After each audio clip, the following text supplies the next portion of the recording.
오늘 또 특별한 은혜 각자에게 주시기를 바라면서 오늘 하나님의 말씀 로마서 3장 19절로 24절까지 말씀 보겠습니다. 로마서 3장 19절로 24절 말씀 우리 한 절씩 교독합니다. 19절 말씀 제가 먼저 읽겠습니다. 우리가 알거니와 무릇 율법이 말하는 바는 율법 아래에 있는 자들에게 말하는 것이니 이는 모든 입을 막고 온 세상으로 하나님의 심판 아래 있게 하려 함이라. 그러므로 율법의 행위로 그의 앞에 의롭다 하심을 얻을 육체가 없나니 율법으로는 죄를 깨달음이니라. 이제는 율법 외에 하나님의 한 의가 나타났으니 율법과 선지자들에게 증거를 받은 것이라. 곧 예수 그리스도를 믿음으로 말미암아 모든 믿는 자에게 미치는 하나님의 의니 차별이 없느니라. 모든 사람이 죄를 범하였음에 하나님의 영광에 이르지 못하더니 그리스도 예수 안에 있는 속량으로 말미암아 하나님의 은혜로 값없이 의롭다 하심을 얻은 자 되었느니라. 아멘. 오늘은 너무너무 중요한 얘기입니다. 율법에 대한 이야기를 할 것입니다. 율법을 잘 알아야 신앙생활을 잘 할 수 있어요. 오늘 우리가 받는 질문은 무엇인가 하면 율법의 목적은 무엇입니까? 이 질문이에요. 율법의 목적은 무엇입니까? 율법이 도대체 뭡니까? 그 답은 아래와 같은데 제가 크게 좀 세 가지로 하이라이트를 해드렸습니다. 이제 율법은 첫 사람인 아담과 하와의 불순종으로 모든 피조물이 타락했기 때문에 우리 다 타락했어요. 원죄의 영향을 받고 있다는 겁니다. 우리가 본성으로는 원죄를 가진 채로는 첫 번째 뭡니까? 율법을 지킬 수 없다라는 것을 알게 하는 게 율법의 기능이에요. 이 중에 누구도 율법을 다 지킬 수 없습니다. 그럼에도 율법이 중요한 이유는 율법을 통해 하나님의 거룩함과 우리의 죄악됨을 깨달아 두 번째가 뭐예요? 율법의 기능이 나에게 구원이 필요하다는 것을 알게 하는 거예요. 내가 스스로 구원하는 것이 아니고 나에게는 구원자가 필요하다는 것을 알게 하는 겁니다. 또한 그냥 구원자를 통하여 예수를 통하여 구원받고 끝나는 게 아니고 세 번째, 구원받았다면 구원받은 자답게 살도록 하는 것이 율법이에요. 세 가지 기능이죠. 첫 번째, 우리는 율법을 다 지킬 수 없다. 우리 완벽한 존재가 아니다. 두 번째, 그러므로 우리에게는 구원자가 필요하다. 세 번째는 구원으로 끝나는 것이 아니고 구원받은 이후에 삶을 살아내도록 하는 지침이 율법이라는 거예요. 세 가지입니다. 지난번 우리 교리를 공부할 때 삼위일체 얘기를 드렸습니다. 삼위일체 그림을 제가 좀 다시 한번 띄워드리는데 삼위일체는 뭡니까? 성부, 성자, 성령이 계시는데 한 분이시라는 거예요. 하나님은 한 분이시다. 그런데 성부도 하나님이고 성자도 하나님이고 성령도 하나님이신데 동시에 성부는 성자가 아니고 성자는 성령이 아니고 성령은 성부가 아님을 우리가 삼위일체 교리라고 말을 해요. 이해가 안 되죠. 다만 우리가 성경을 통하여서 이 삼위일체가 어떻게 이렇게 존재할 수 있는가에 대한 유일한 단서는 사랑이에요. 완전한 사랑으로만 이 삼위일체가 가능하다. 근데 감사하게도 하나님은 우리를 구원하실 때 이 삼위일체의 사귐, 이 교제 안으로 우리를 초대하시는 것이죠. 우린 자격이 없어요. 우린 타락했고 우린 죄가 많아요. 우리는 사랑이 없습니다. 그럼에도 불구하고 하나님은 은혜로 우리를 하나님의 자녀 삼아주심으로 우리를 가족이라 칭하시고 하나님의 자녀로 대해주시면서 이 사귐으로 초대하시는 거예요. 우리가 이 안에 초대되었을 때, 이 안에서 하나님의 가족으로 살아갈 때 그 안에 규칙이 있다는 거예요. 그게 율법입니다. 여러분, 우리 경기에도 규칙이 있고 룰이 있잖아요. 우리 가정 안에도 규칙이 있습니까? 없습니까? 있어요. 제가 예전에 들어보니까 신방하다 보니까 교회는 다니는데 밤늦게까지 술 마시고 오시는 남편들한테 각서 받아놓은 각서를 우리 아내들이 종종 이렇게 얘기하시더라고요. 그래서 각서를 많이 쓰는구나, 이제 이런 생각을 그때 알았는데, 그런 거 말고 우리가 보이지 않지만 다 룰이 있잖아요. 우리 아내가, 우리 남편이 싫어하는 일은 안 하고, 좋아하는 일은 하고, 또 자녀와 함께 기쁜 일은 하고, 함께 슬픈 일은 안 하고, 이런 게 다 규칙이죠. 규칙이 있을 때 비로소 그 가정이 건강하게 세워질 수 있는 것처럼 우리가 삼위일체 교제 안에 은혜로 들어갔지만 그 은혜 안에서 살아갈 때에 하나님이 요구하시는 삶의 방식이 있습니다. 그것이 사실은 율법이죠. 그래서 여러분들이 율법을 이해할 때 앞에 세 가지도 잘 이해하셔야 되지만 제가 여러분들에게 꼭 소개하고 싶은 하나의 문구가 있습니다. 존 스토트 목사님이 이 율법에 대한 이야기를 할 때 굉장히 인사이트 있는, 꼭 우리가 외웠으면 하는 이야기를 하셨어요. 무언가 하면 율법은 칭의를 위해 우리를 그리스도께로 인도하고, 그리스도는 성화를 위해 우리를 율법으로 인도한다, 이렇게 얘기를 했습니다. 이거는 율법을 이해하는데, 복음을 이해하는 데 있어서는 명쾌한 답이에요. 율법이라는 게 우리에게 죄를 알게 하거든요. 우리는 죄를 해결할 수 없어요. 그럼 그 죄를 해결하려면 어디로 가야 됩니까? 그리스도께로 가는 거예요. 그래서 우리가 그리스도를 믿으면 그 믿음으로 우리를 의롭다 여겨주시는 것이죠. 칭의. 율법으로 우리 스스로 칭의, 의를 얻어낼 수 없지만 그리스도로 가면, 그리스도께 가면 우리는 칭의를 얻어낼 수 있어요. 그럼 우리가 은혜만 받고 끝이냐? 아니에요. 그리스도는 칭의, 의롭다 여겨진 우리를 다시 누구에게로 돌려보냅니까? 율법에게로 돌려보내는 거예요. 무엇을 위해서? 성화를 위해서. 성화는 무엇입니까? 그리스도를 닮아가는 삶이에요. 우리가 삼위일체 사귐 안에 들어갔지만 우리는 어색해요. 익숙하지 않아요. 사랑하는 게 불편해요. 그러나 그리스도께서는 끊임없이 율법을 지킴을 통하여서 우리가 사랑하는 존재가 되길 원하시는 것이죠. 그래서 율법의 마지막이 무엇입니까? 하나님을 사랑하고 이웃을 사랑하는 것. 율법은 우리를 그리스도께로 보내요. 의로워지라고. 그리고 그리스도는 우리를 율법으로 되돌려 보냅니다. 너희가 성화되라고. 자, 이제 로마서 3장 말씀을 볼까요? 19절. 우리가 알거니와 무릇 율법이 말하는 바는 율법 아래에 있는 자들에게 말하는 거예요. 율법은 율법 아래에 있는 자들에게 말하는 것이니 이는 모든 입을 막고 온 세상으로 하나님의 심판 아래에 있게 하려 함이라. 무슨 뜻입니까? 율법 아래에 있다라는 것은 나는 율법을 다 못 지키는데 율법 아래에 있어요. 율법이 나를 지배하고 있어요. 그 뜻은 뭡니까? 내가 율법을 못 지킬 때만 지켜보고 있다는 뜻이에요. 그러다 못 지키면 심판, 진노. 그러므로 율법 아래에 있다라는 뜻은 우리는 하나님의 진노 아래에 있다라는 뜻과 똑같습니다. 20절. 그러므로 율법의 행위로 그의 앞에 의롭다 하심을 얻을 육체가 없나니 율법으로는 죄를 깨달을 따름이다.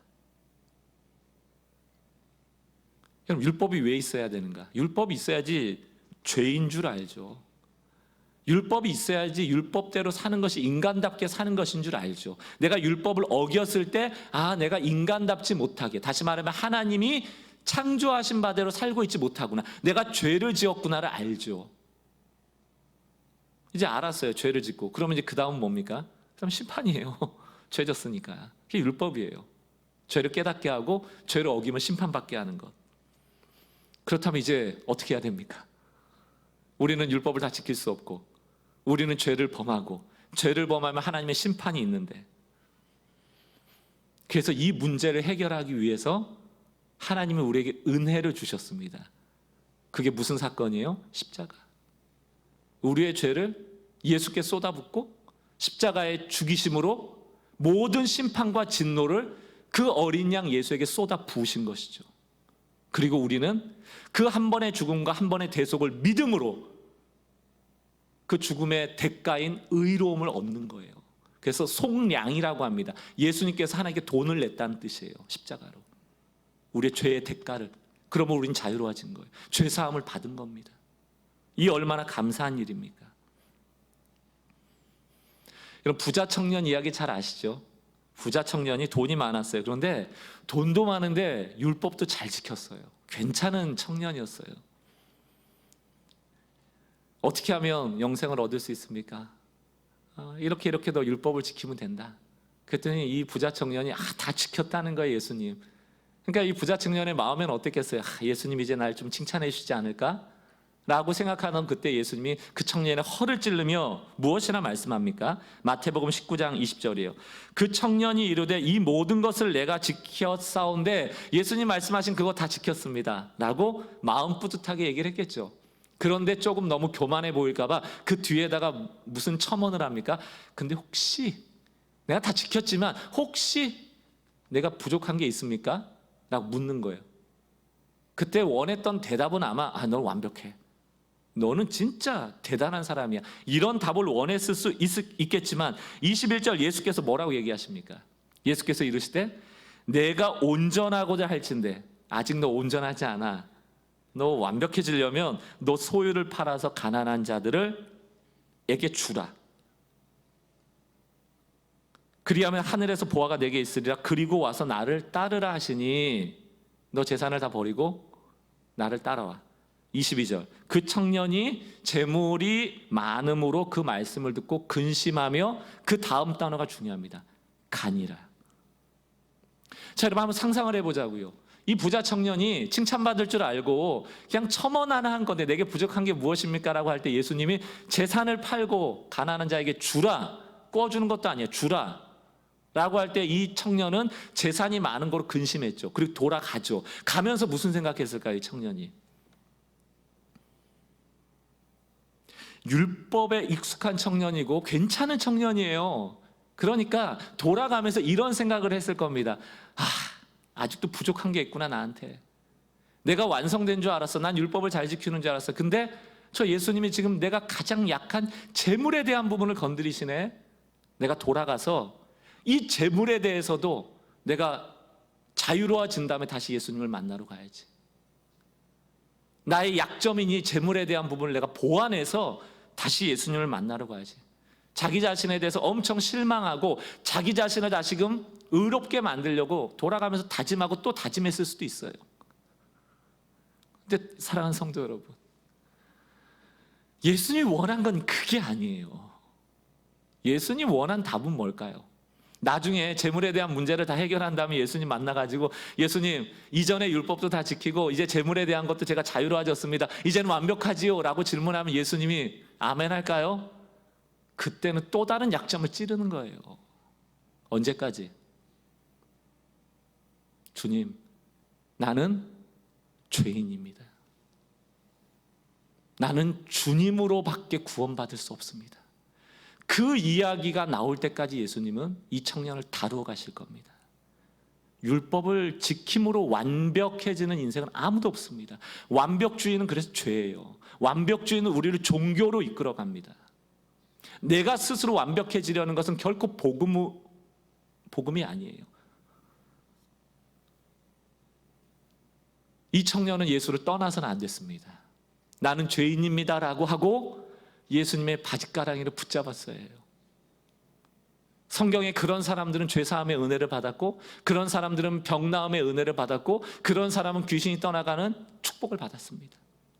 그러나 이 청년은 재물이라는 약점 때문에 결국 예수를 떠나는 일이 생겨버렸죠. 불행한 인생이에요. 재물은 있을지 몰라도. 사랑하는 성도 여러분, 우리 중에 그 누구도 나의 재산을 다 내놓고 남에게 줄 수 있는 사람은 아무도 없습니다.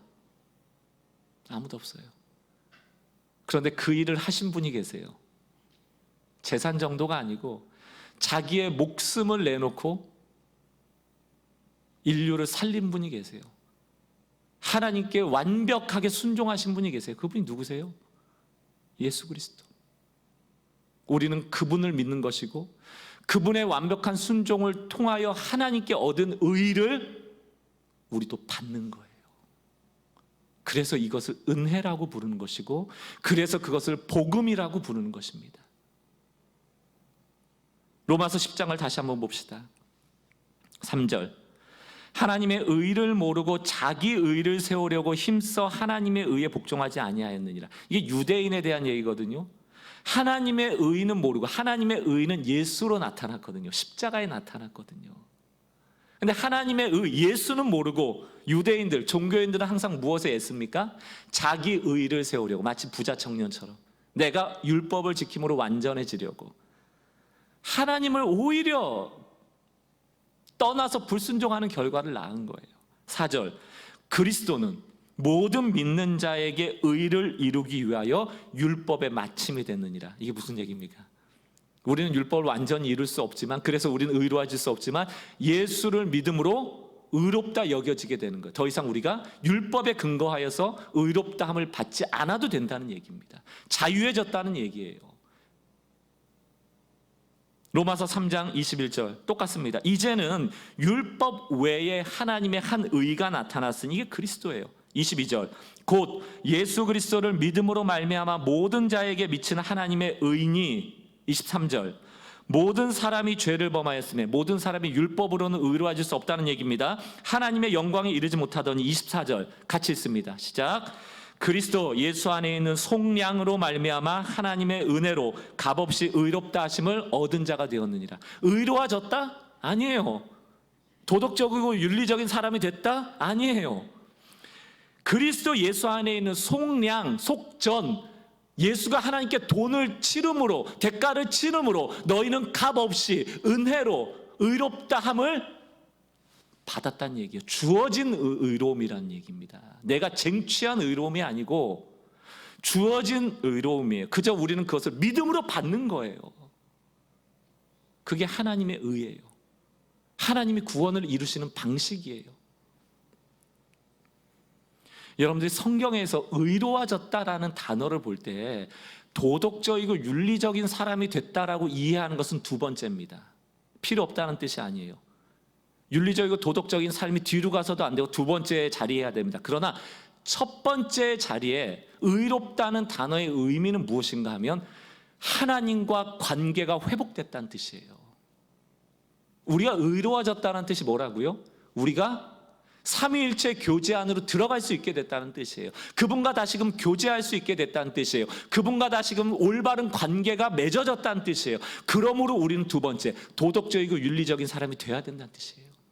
그러나 첫 번째 우리가 부여받은 의의가 없는 채 도덕적이고 윤리적인 사람이 되겠다라는 것은 완벽주의건 죄입니다.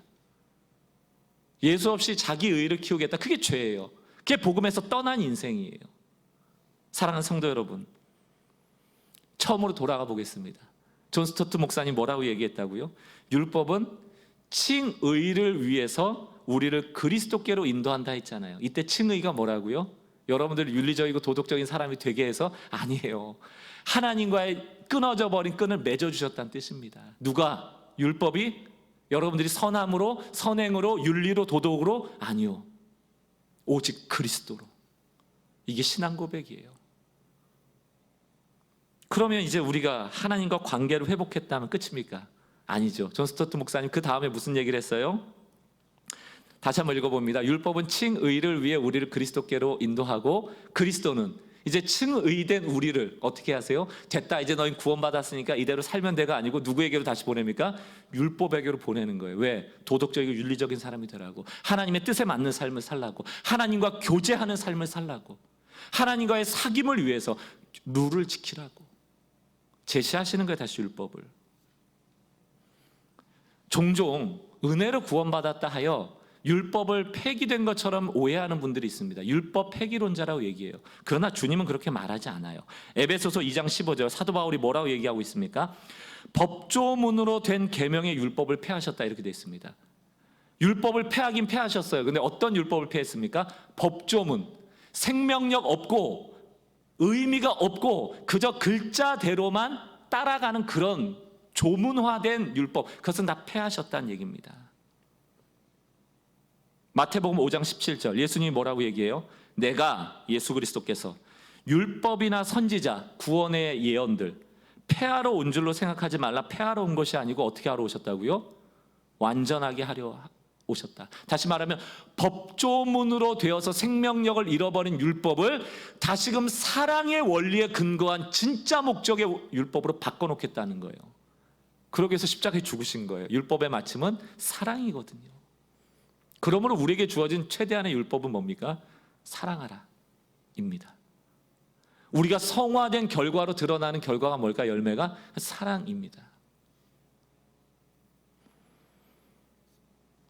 몇 가지만 볼까요? 마태복음 5장 21절 예수님이 옛사람에게 말한 바, 이게 이제 조문화된, 법 조문화돼서 죽어버리고 생명력 없는 율법이에요.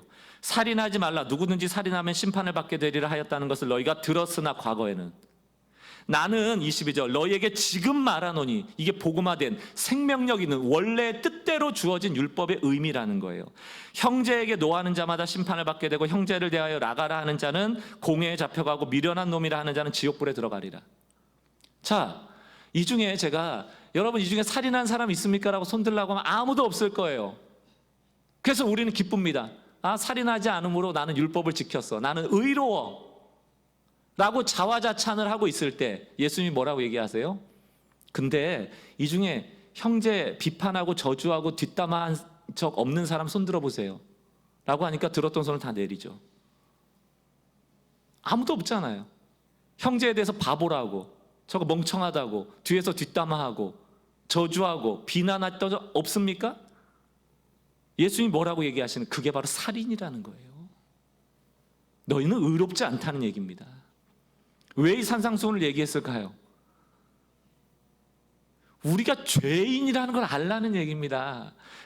기껏 살인 안 했다라는 그런 보편적인 자기 기준에 자기가 할 수 있는 율법 몇 개 정해놓고 그것을 지켰다고 의로워졌다라고 하는 유대인을 향하여 너는 날마다 살인하고 있어를 알려주는 거예요. 그러므로 너는 구원자가 필요해. 너 스스로는 구원에 이룰 수 없어. 끊임없이 예수님이 유대인에게 했던 얘기가 그거거든요. 못 알아듣는 거예요. 사랑하는 성도 여러분, 간절히 축복합니다. 성령의 은혜로 귀 있는 자가 오늘 이 하나님이 주시는 원래 율법을 깨닫게 되는 은혜가 있길 주의 이름으로 축원합니다. 마태복음 5장 27절 마찬가지죠. 과거에는 가늠하지 말라. 이 중에 가늠한 사람이 누가 있습니까? 가늠하지 않은 사람 손 들어보세요. 다 들어요. 그래서 우리는 의로워졌다, 우리는 율법을 지켰다 막 기뻐하고 있을 때 예수님이 28절에 뭐라고 얘기합니까? 마음에 음욕 품은 사람, 품지 않아 본 사람 손 들어보세요 라고 하니까 그때서는 다 내려요. 이 중에 마음에 음욕을 품지 않았던 사람이 누가 있습니까? 그때 예수님이 얘기하시는 거예요. 바로 마음으로 음욕을 품은 너희가 간음한 자라는 거예요. 그러므로 너희는 죄인이다. 너희에게는 예수가 필요해. 복음이 필요해. 은혜가 필요해. 너희가 완벽주의를 추구하면서 다른 사람 비판하지 말고 늘 겸손하게 복음 아래 살아가라. 이게 예수님의 끊임없는 얘기예요. 또 마태복음 5장 43절 또 내 이웃을 사랑하고 내 원수를 미워하라 하였다는 것을 너희가 들었으나, 이게 법조문에 적혀있는 죽어버린 율법이죠. 가까운 사람은 사랑하고 멀리 있는 사람은 미워해도 된다는 것 아닙니까? 다 지켰다고 환호하고 있을 그때 예수님이 44절 뭐라고 얘기해요? 나는 너희에게 이르노니 너희 원수를 사랑하라, 이렇게 돼 있죠. 할 수 있어요? 우리 원수 사랑이 가능해요? 다 손 내리셔야죠. 그때 예수께서 말씀하십니다. 너희가 죄인이다. 예수를 붙잡으라는 거예요. 결론이 뭡니까? 우리가 생각하는 수준의 율법을 정해놓고 끊임없이 나를 의롭다 여기려고 하는 인정 욕구들,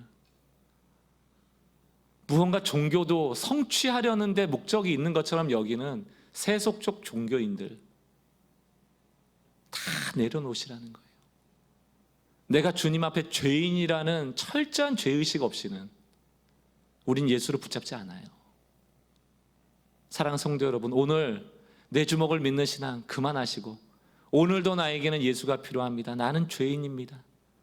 내가 주님 앞에 겸손히 무릎 꿇고 그럼에도 불구하고 나를 의롭다 여겨주시는 그 은혜에 감사하며 내가 주님이 기뻐하시는 뜻대로 좀 살아볼게요. 이렇게 고백할 수 있는 성도 되시길 주의 이름으로 축원합니다. 기억하세요. 완벽주의는 죄입니다.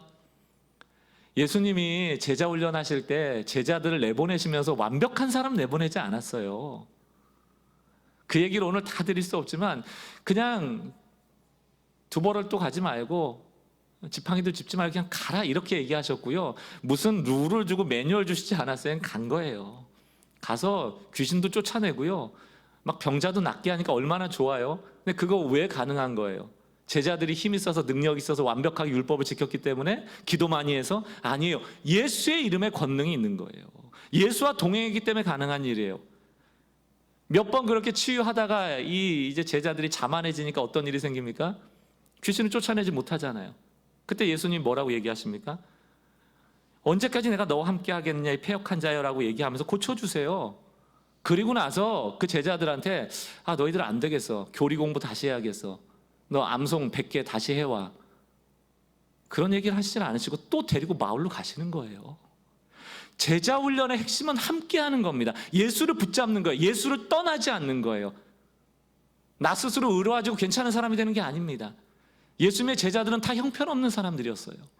심지어는 귀신도 쫓아내지 못하고 창피당한 그 이후에 예수님이 다른 마을로 가셨을 때 그 마을 사람들이 예수를 환대하지 않았거든요. 그러니까 기분이 나쁘다고 야고보하고 요한이 뭐라고 얘기합니까? 하나님, 하늘에서 불을 떨어뜨려 저놈들을 다 멸절해 버릴까요? 미숙한 거예요. 완벽하지 않아요. 바보 같은 결정 아닙니까? 이 얘기가 하나님이 불을 떨어뜨려 주라는 얘기도 아니고 자기가 한번 떨어뜨려 볼까 이러고 있는 거예요. 지금 얼마나 멍청합니까? 본인을 모르는 거 아니에요?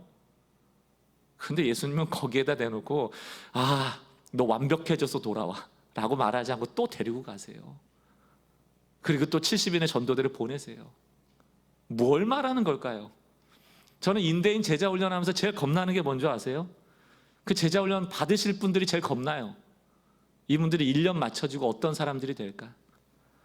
혹시라도 기고만장해지고 내가 이 교회에서 그래도 훈련받은 사람이라고 교만해지고 목소리가 커지고 그러지 않을까? 제일 걱정이 돼요.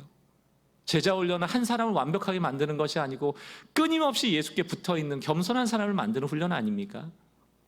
우리가 직분을 가졌다는 것, 집사가 됐다는 것, 장로가 됐다는 것, 권사가 됐다는 것, 순장이 됐다는 것, 목회자가 됐다는 것, 그 얘기는 뭡니까? 더 겸손해지고 더 낮아지고 예수님과의 관계를 더 돈독히 할 그런 어떻게 보면 책임을 가진 자들 아닙니까? 근데 우리는 제자 훈련을 곡해했어요. 완벽해지려고 해요. 본인이 뭘 갖춰서 사역을 한다 생각합니다. 하나님과의 경건에 관계없이 사역하는 게 저주인 줄 아시기 바라요, 여러분. 내가 하나님의 부재를 날마다 느끼고 지금 뭐 계시는지 안 계시는지도 모르겠는데 근데 뭔가 열심히 하고 있다? 그건 저는 저주라고 봅니다. 목회자에게 가장 위험한 거예요, 그게. 하나님과의 깊은 관계 맺음 없이 설교 얼마든지 할 수 있죠. 저같이 말 잘하는 은사를 주신 사람은 어렵지도 않아요. 몇 시간 연구하면 여기서 한 40분 설교하는 건 큰 문제가 아닙니다. 그래서 이 사역이 위험한 것 아닙니까? 여러분들에게는 어때요? 여러분 가정에서 하나님과의 깊은 관계 맺음이 있습니까? 사랑하는 성도 여러분, 율법이 우리에게 요구하는 것은 죄인인 것을 깨달으라는 거예요. 완벽이 아니고 예수를 잡으라는 거예요. 제가 요 근래 들었던 좋은 글이 있어서 여러분 소개해 드리려고 해요. 이런 내용입니다. 사단은 우리의 이름을 알지만 우리를 죄로 부르고, 그래 이런 거예요. 박광리라는 사람을 사단이 이름을 알 텐데 저를 박광리, 박 목사 이렇게 부르는 게 아니고 이 게으름쟁이, 이 욕심쟁이, 이 위선자, 이 이기심 많은 사람, 죄로 부른다는 거예요. 정죄하는 겁니다. 사단은 율법을 노려요. 여러분들이 완벽해지려고 할 때 여러분은 실망하게 될 겁니다. 여러분 낙심하게 될 거고요. 사단은 여러분을 찾아와서 여러분이 실망하고 있는 그 지점에 들어가서 여러분을 그 죄로 부를 거예요. 그러나 하나님은 우리의 죄를 아세요. 근데 죄로 부르질 않아요. 그 죄 가운데도 무엇이라 부른다고요? 우리의 이름을 부르시는 거예요. 우리가 율법 아래 있지 않고 그리스도 예수 안에 있다라는 것을 꼭 기억하십시오. 하나님은 우리를 죄로 부르지 않아요. 하나님은 우리를 정죄하지 않습니다. 가나바다 잡혀온 여인을 향한 예수님 뭐라고 말씀하세요? 나도 너를 정죄하지 않는다. 율법을 우리가 지켜나갈 때 율법이 우리를 막 올가매고 막 우리가 하고 싶은 일을 못하게 하고 제한하고 우리 힘들게 하고 그거 못 지키면 벌받고 그렇게 두려움의 대상인 분 계세요? 하나님은 우리의 약함을 아십니다. 진토임을 아세요. 그래서 십자가로 구원하신 거예요. 그리고 우리가 성화될 동안 죄로 우리를 부르지 않으시고 우리의 한 사람 한 사람의 이름을 부르실 겁니다. 우리는 하나님께 머리카락까지 세심받은 존재예요. 그 사랑을 누구도 끊을 수 없습니다. 찬양 있잖아요. 6월절 어린 양의 피로. 그 가사 중에 보면 난 주 보혈 아래 있네. 난 원수의 어떠한 공격에도 더 이상 넘어지지 않네. 난 주 보혈 아래 있네. 여러분 스스로 죄로 규정하신 분 계세요? 나 자신을 게으름뱅이, 욕심쟁이, 넌 사랑도 없어, 목사인데 너가 그따위야? 이렇게 죄로 여러분 스스로를 규정하는 분이 계십니까? 그 사단이 하는 짓이에요. 이름을 부릅니다. 여러분의 이름을, 여러분의 존재를 하나님은 존귀 여기세요. 나를 존귀 여기는 이 복음의 방식대로 살아가야지 다른 사람을 향하여서도 그렇게 할 수 있어요. 우리가 사람을 비난할 때 얼마나 비난합니까? 그 사람 이름 안 부르잖아요. 그 사람이 잘못한 거 부르잖아요. 여러분 회개하세요. 저를 목사라고 안 부르고 이름 부르는 분 계시고 그러면 회개하셔야 됩니다. 부족한 게 있어도 목사님까지는 안 바래도 목사까지는 해주세요. 여러분이 잘못하면 사단의 그 시험거리가 될 가능성이 큽니다. 사랑하는 성도 여러분, 우리 교인들은 서로를 인격적으로 불러주시는 그런 복음의 사람들 되시길 바랍니다. 말씀을 정리하면서 제가 요즘 재밌게 보는 드라마가 있어요. 뭐 여러분들이 꼭 보라고 권면까지 할 건 아니지만 그냥 심심한 보세요. 이태원 클라스라는 드라마입니다. 좀 요즘 시대를 읽으시려면 이런 좀 드라마도 보시면 좋겠다는 생각이 드는데, 그냥 청춘 드라마예요. 만화 원작을 근거로 한 드라마인데, 여러분 보시기에 왼쪽에 있는 남자 이름이 특이합니다. 박세로이. 그리고 여러분 보실 때 오른편에 있는 여자는 그 박세로이가 너무너무 사랑하는 여인이에요. 근데 문제가 있습니다. 박세로이가 그렇게 사랑하는 저 여자가 이 박세로이라는 남자 주인공이 복수하고 싶어하는 그 기업의 임원이에요. 그러니까 이 여자는 다 알아요.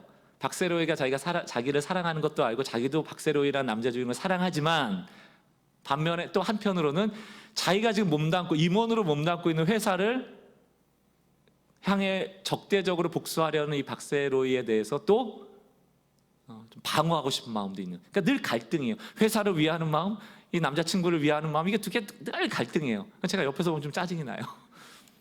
왔다 갔다 하고 있어요. 근데 마음에 이 박세로이라는 남자 주인공을 사랑하는 마음도 있죠. 그 갈등을 이 주인공이 압니다. 이 세로이 주인공이. 그리고 이 여자친구에게 했던 말이 저한테 너무 감동이 됐어요. 이 여자친구한테 이렇게 얘기를 합니다. 괜찮아. 너는 너의 삶을 살아. 난 끄떡없어.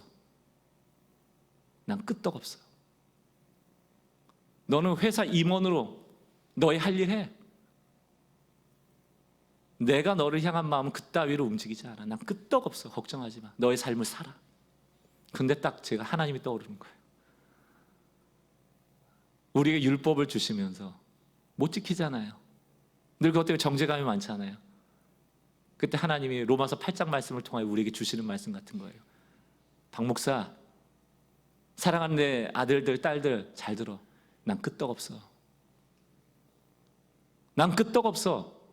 너희가 때론 율법에 그 정죄함에 넘어져도 내 사랑은 바뀌질 않아.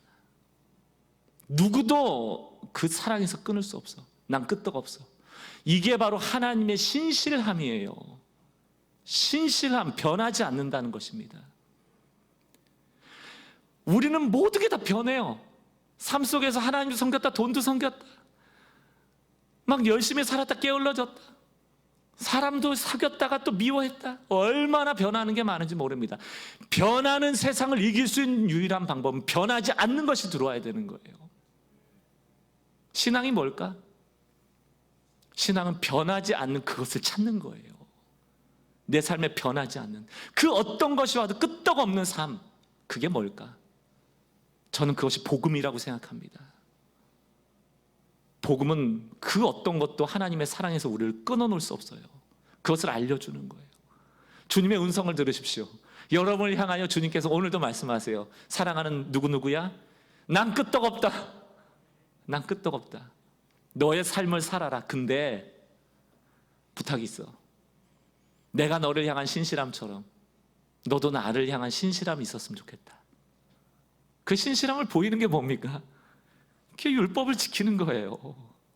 그게 율법대로 사는 거예요. 그러니까 율법은 우리를 옥매이기 위한 어떤 무슨 문서 법조항이 아니고, 하나님이 난 끄떡없으니 너도 나를 향해 신실하길 바라는 사랑의 편지 같은 겁니다.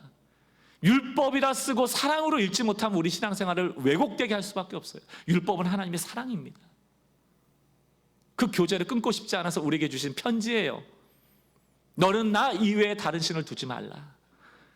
너는 우상 숭배하지 마라. 우상 필요 없다. 나로 충분하다. 하나님의 자신감 아닙니까? 부모를 공경해라. 도둑질하지 마라. 거짓 증거하지 마라. 왜 그런 것들을 우리에게 주셨겠어요? 이 변하는 세상 속에 변함없는 진리를 가지고 살아가는 크리스천들 되기 원하시는 것 아니에요? 끄떡없는 하나님, 우리도 그 하나님 앞에 좀 끄떡없는 신실한 하나님의 자녀들 되기를 바랍니다.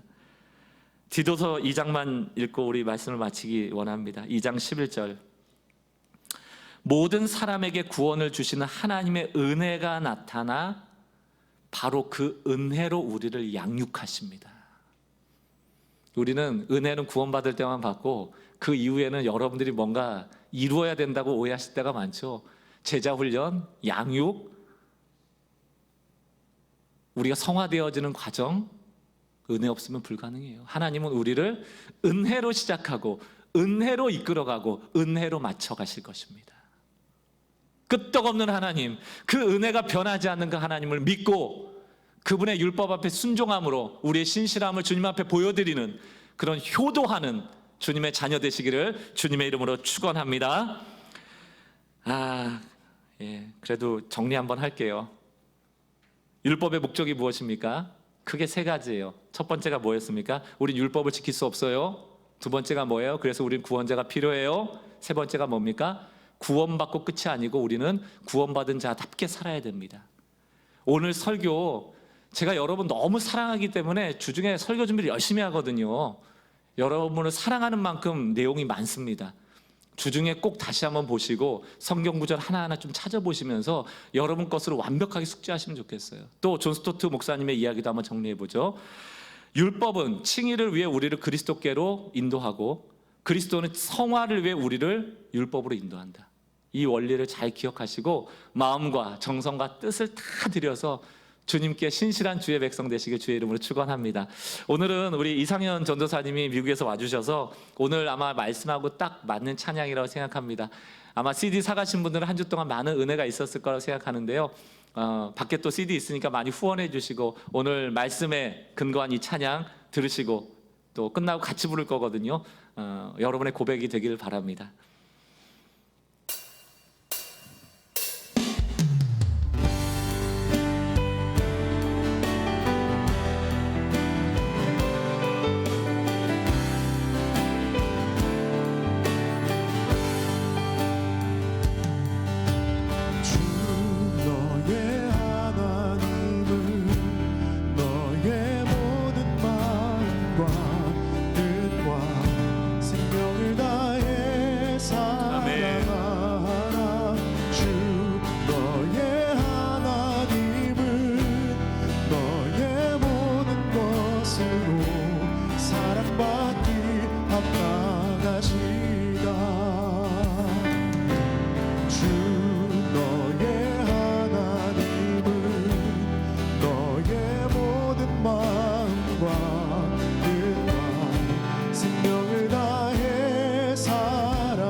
지금까지 행하신 일들을 볼 때 여기까지 인도한 그 사랑 알때 어찌 내가 무엇을 주 앞에 아끼겠나이까 드리고 또 드려도 갚을 수 없네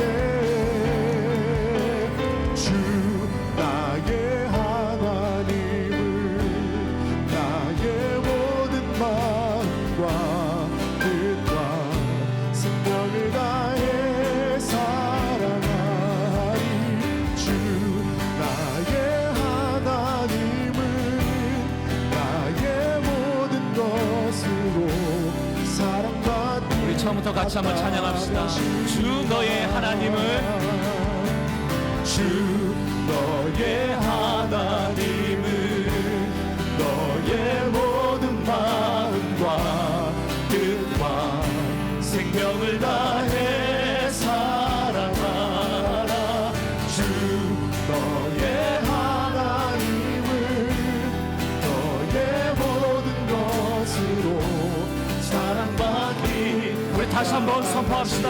주 너의 하나님을 주 너의 하나님은 너의 모든 마음과 뜻과 생명을 다해 사랑하라 주 너의 하나님은 너의 모든 것으로 사랑받기 합당하신 지금까지 행하셨습니다.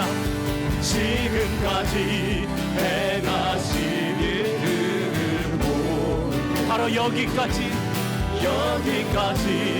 인도한 그 사랑할 때 어찌 내가 무엇을 주 앞에 아끼겠나이까 드리고 또 드려도 갚을 지금까지 행하신 일들을 보니 여기까지 인도하신 하나님 여기까지 인도한 그 사랑할 때 어찌 내가 무엇을 주 앞에 아끼겠나이까 드리고 또 드려도 갚을 나의 고백으로 드립니다. 주 나의 하나님 주 나의 하나님은 나의 모든 마음과 뜻과 생명을 다해 사랑하리 주 나의 하나님은 나의 모든 것으로 사랑받기 합당하시다. 사랑하는 성도 여러분, 이 시간 두 눈을 감고 율법을 왜 주셨을까? 율법을 우리에게 이렇게 주시면서 한 분 한 분에게 지금 부탁하는 음성을 들어보세요. 그 율법 주시면서 뭐라고 말씀하시고 주시는가? 그 음성을 들으셔야 됩니다. 주님이 정말 나와 원하시는 것이 무엇인가? 왜 십자가에 그분이 죽으심을 통하여 우리에게 이 의롭다 여겨주시는 은혜를 주시는가? 왜 그러실까? 여러분이 들으세요. 듣고 반응하시고 여러분의 죄악된 모습들을 좀 주님 앞에 내어놓고 오늘도 예수가 필요한 이유를 말씀드리고 더 겸손하게 더 낮은 자리로 이웃을 사랑하고 하나님을 마음껏 사랑할 수 있는 변함없는 신실한 사랑의 자녀들 되기를 꿈꾸며 기도했으면 좋겠습니다. 우리 조용히 주님과 대화하는 시간 갖습니다. 기도하겠습니다.